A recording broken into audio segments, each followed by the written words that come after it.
Welcome back to another episode of Cape Ann Today with my favorite guys at the Gloucester Times. There are plenty of other people at the Gloucester Times I love too. The ones I know are women. So, so reporters at the Gloucester Times, Stephen Hagan. Hi, Heather. Hi, you Hey guys. there. How are you? Good, very good. Good. So, Stephen, what do you have happening in the towns of Rockport? Well, a few days ago, actually, the end of last week, there was a fire in Rockport. This one was at 74 Phillips Avenue. I had no idea where it was. Oh my gosh, what a beautiful neighborhood, right? Um, but anyway, there was a fire. Three people transported to the hospital, including an Officer David LeConte, who responded to the fire. He was there first, and he grabbed a fire extinguisher, entered the home through the side door. Once inside, he found a woman in bed, and the caregiver was also in the house, and so all three of them were able to get out. They were transported to Addison Gilbert and Beverly Hospital. But before that, they actually, I went over after the fire and I talked to neighbors, and apparently the homeowners, or one of the person living in the house drove over to their house and said, "Could I park my car here?" First he was saying, "I think I'm going to drive myself to the hospital," but the firefighters talked them into really getting into the emergency vehicle and being transported. And I talked to one of the harbor masters from Rockport, and actually I talked to both harbor masters, and they told me that they absolutely, when there's a fire and there's any possible injury due to smoke inhalation, you have to be careful, because things can happen down the road. You really need to get checked out for that. But the cause of the fire, I don't have that yet, but So, Steve, yes, when ma'am. the policemen arrived, were the people inside the house aware of the fire? According to what a statement from Chief Mark Wanson, the fire chief, and Chief John Horvath, all I know is the wife was found in bed. So I don't know if she was asleep or not, but Okay. um, and anyway, Officer LeConte lifted the woman into a chair and brought her outside. So he's the hero here. And Really, yeah, that's impressive. absolutely. Wow. Okay, so that's Rockport. Now sliding over to Manchester by the Sea, lovely Manchester by the Sea. The cell signaling technology discussion and plans are still going ahead. And I guess the news this week was the formal filing with the planning board of the site plan approval, the actual plan.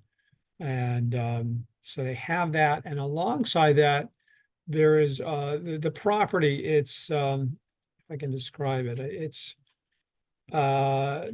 Beaver Dam Road, Atwater Avenue. And I don't know if there's a relation there, but Salt Signaling Technologies is this huge development that's planned for a biotech firm. They're based in Danvers, and they want a second campus. And they've been talking about this all along. But the property over there, there's also the Brady Industrial Park. It's near the athletic center, and basically at the Brady Industrial Park, there are dozens of trailers and storage facilities. Well, the owner, Tim Brady, Tim Brady, he's planning to remove the trailers and build a big storage facility there, and then he's going to do some landscaping as well. So that's separate from the cell signaling it's separate, but it's all yeah, it's the limited commercial district, right? It is, yes. Perfect. It's good that you know that. Yeah. So It's an interesting site because it's in Manchester, but it's kind of its own little island. It's a budding 128 and School Street and Atwater Avenue. I drove down Atwater Avenue looking for you, but I couldn't find you. I was like Wood, not water. Heather, where are you? So anyway, the reason the two, essentially, it was kind of complicated. I provided no shortage of headaches for my editor. But the stories are together because they're adjacent to properties adjacent to each other. The same attorney represents both interests. And Cell signaling is a huge it project. really is. They're talking like 500 employees or something. It's in the story. I can't remember exactly, but it's several hundred employees they're It's planning to nothing have. residential there. It's all this limited commercial district and Yeah, it's you really can't see it. I mean you can if you're driving up 128, you can kind of see through the trees, but when the foliage is out, you can't really notice it. And from School Street, it's back in there. It's really kind of it's kind of hidden. And right. um so anyway, there are a lot of issues around cell signaling. So Stephen, isn't that 40B project right there also? The big 40B project, do you know about that? Shingle Hill. That's on the other side of the highway. Oh, Yeah, it's adjacent, but it's about uh, between a half mile and a mile. oh, As a crow flies across the highway. okay. Yeah, that whole section is open space. I mean, there's not a lot there. Yeah. I mean, it's part of the Manchester Essex Conservation Trust properties. In any event, last thing up, I don't want to go on at length here, but there's a new finance and operations director for Manchester Essex Regional School District. Her name is Michelle Cresta.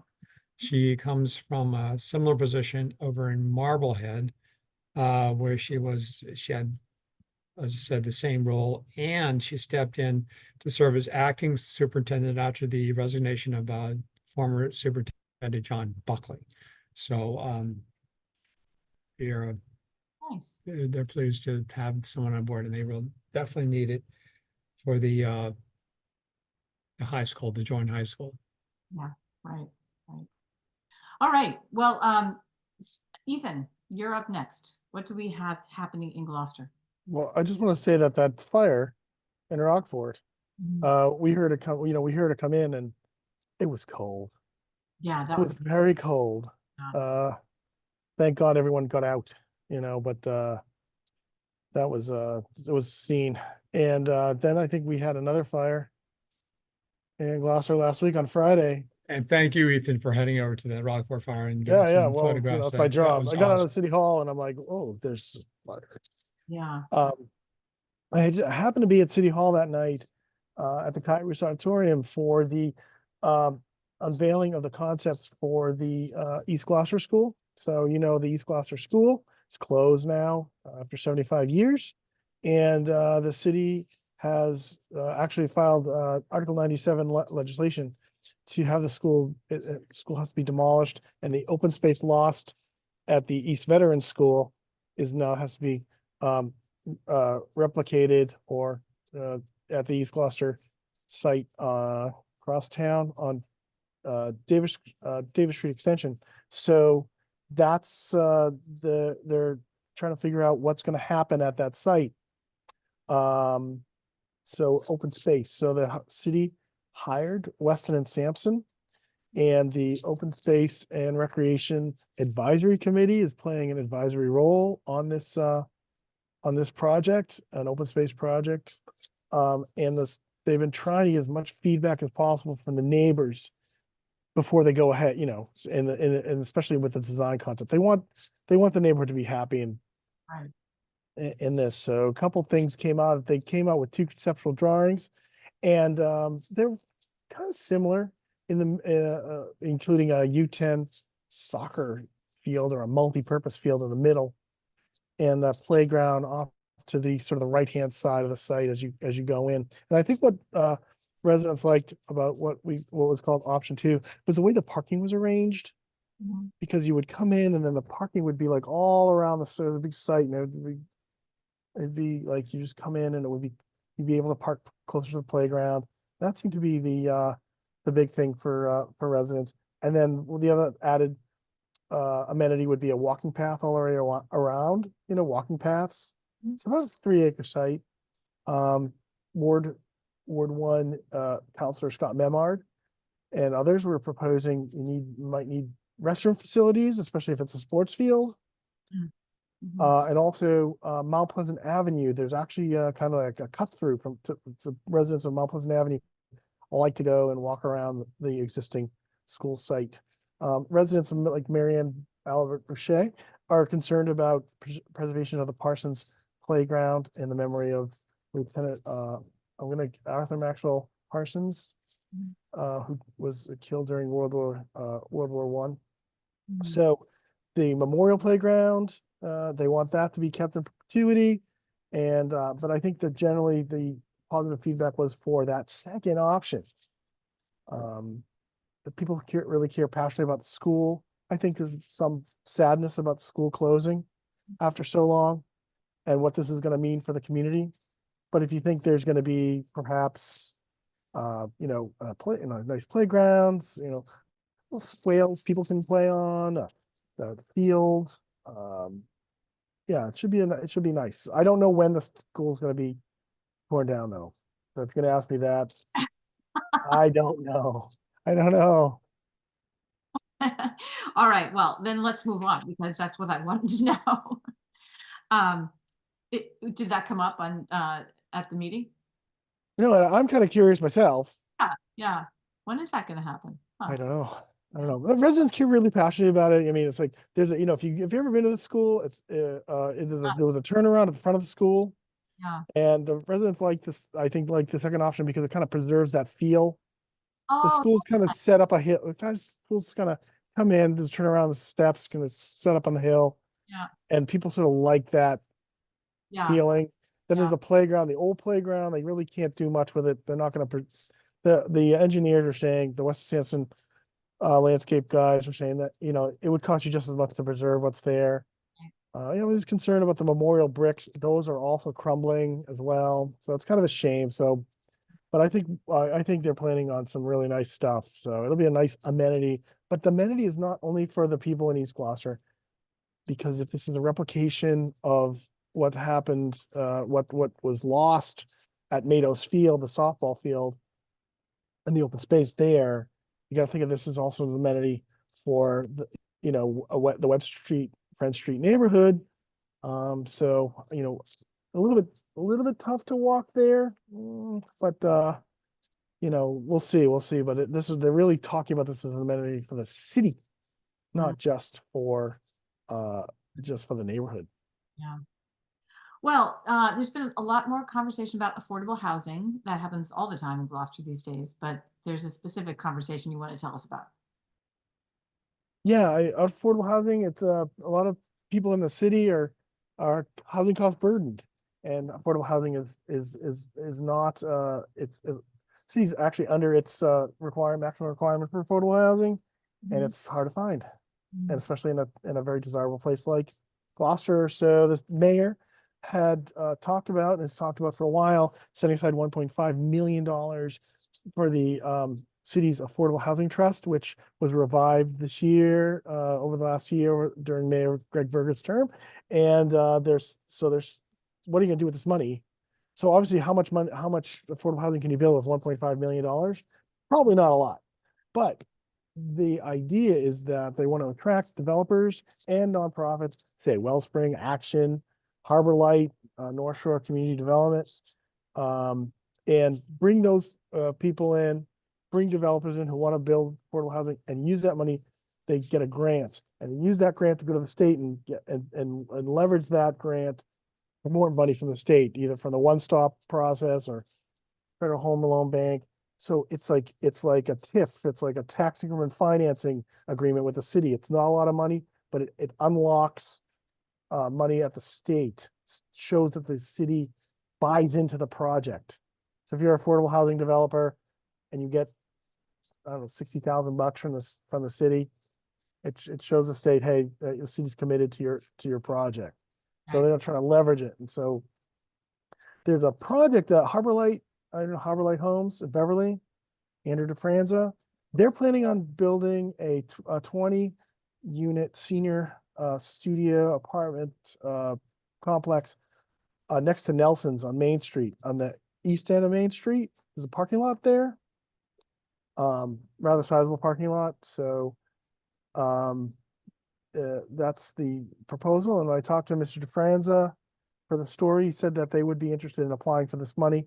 The money, is, deadline to get the money out the door is April, at the end of April, and the idea with ARPA money, because it's COVID relief money, it has to be, it has to be committed and spent over the next couple of years. So this is kind of very time sensitive. Right. So if you're a developer, or you're looking into, nonprofit, I'm sure they're very well aware of this. Go on the city's website, the Affordable Housing Trust, and all the materials. They're very well thought out application process. They're not just sitting here, throwing darts at the boards, trying to figure out who to pick. It's a very thorough process. And Larry Oakes, chairman, is also a developer of affordable housing in other parts of the state. So yeah, stay tuned to see what comes out of it. So the Affordable Housing Trust is in charge of this 1.75 million. Is that what's the number? 1.5 million. Five. I'm sure they'd like 1.75 million. No, that is not a lot of money.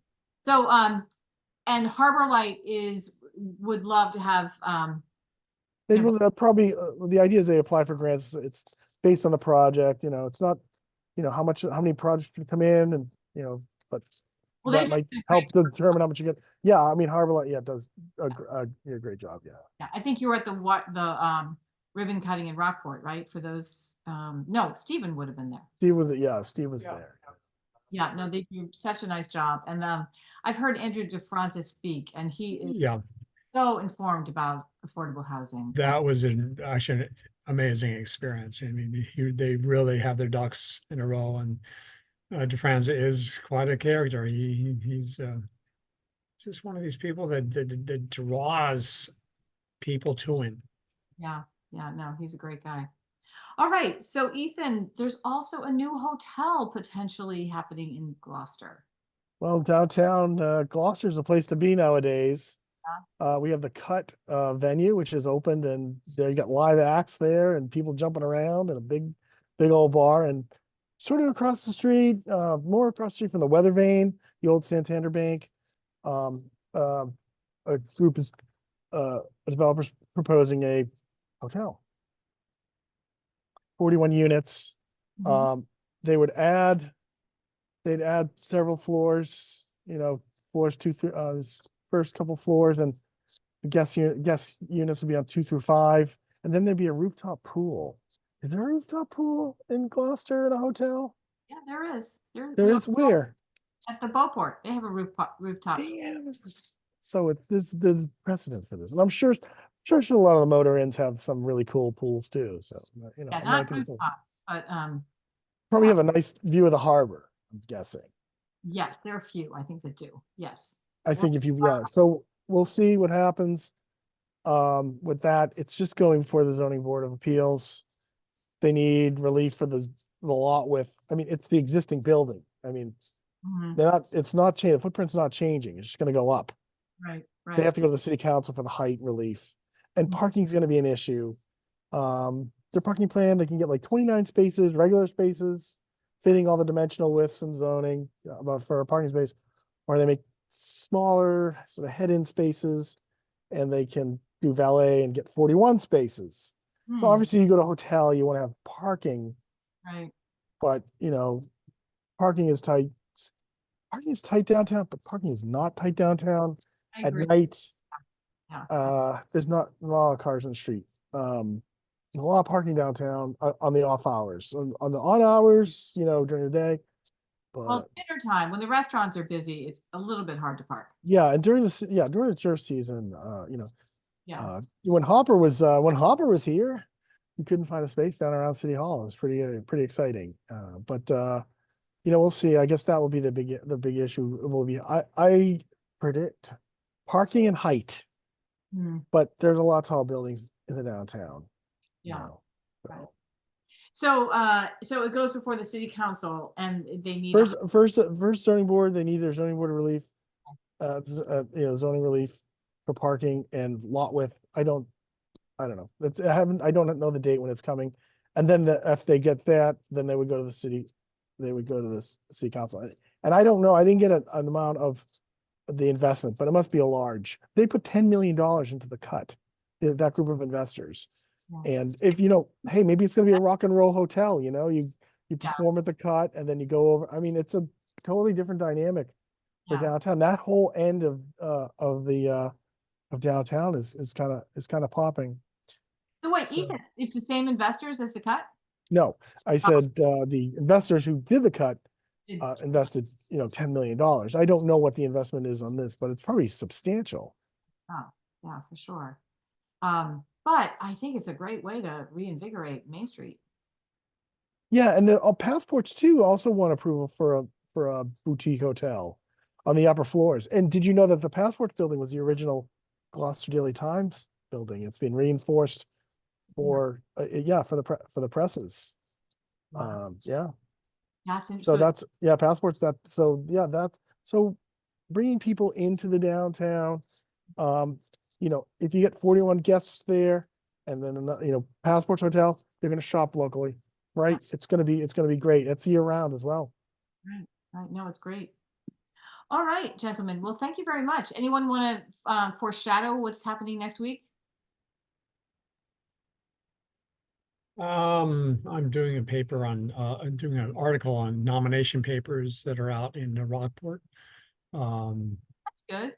Did the same thing for Manchester by the Sea and Essex as well, but there's an issue with the ballots, so it's not specific to Rockport or Essex or Manchester by the Sea, but I'm hearing that there's a question about ballots and that has caused some confusion and caused confusion for me, and I need to figure out what the heck I'm talking about before I write anything. All right. Well, I won't ask any more, but I look forward to that. Thank you. Yeah. Okay, Ethan, how about you? Yeah, this year's gonna be a boring election year, Oh, who's paying attention? Yeah, no, I'm writing about the ongoing sort of stumbling block between the school committee and the paraprofessionals. They had a mediation session on Wednesday night and still haven't come to an agreement, and they're still far apart on pay. So we'll see how it goes. Yeah. All right. Okay. Well, I will not see you for a couple of weeks, but I look forward to catching up on everything then. Thank you very much.